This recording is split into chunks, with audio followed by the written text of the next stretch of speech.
శైలేంద్ర రంగా దగ్గరికి వచ్చి, "ఏంటి రంగా ఏం ఆలోచించావు? నువ్వు నాతో రాడానికి సిద్ధమేనా?" అని చెప్పేసైతే అడుగుతూ ఉంటాడు. ఆ మాటలు వినగానే అక్కడ ఉన్న రంగా అయితే ఆలోచిస్తూ ఉంటాడు. అది చూసిన శైలేంద్ర అయితే, "ఇంక ఏం ఆలోచిస్తున్నావు రంగా? నీ మంచి కోసమే నిన్ను అక్కడికి రమ్మంటున్నాను. నువ్వు ఒక 10 మందికి మంచి జరుపుతావనే రమ్మంటున్నానే తప్ప, నువ్వు చెడు చేస్తావని అక్కడికి నేను రమ్మటం లేదు" అని చెప్పేసైతే అంటూ ఉంటాడు.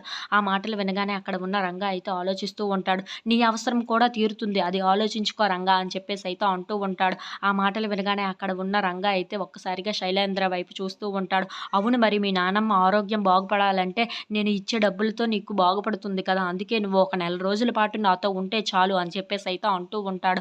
ఆ మాటలు వినగానే అక్కడ ఉన్న రంగా మాత్రం ఏమీ మాట్లాడకుండా సైలెంట్‌గా ఉండిపోతూ ఉంటాడు. అది చూసిన శైలేంద్ర మాత్రం, "నిన్ను ఏ చెడ్డవాడిగానో రమ్మనటం లేదు. మంచివాడిగానే రమ్మంటున్నాను. నీకు ఎలాగో చదువు లేదు. నువ్వు ఒక 10 మందికి చదువు చెప్పేవాడిగా వస్తావు అంతే.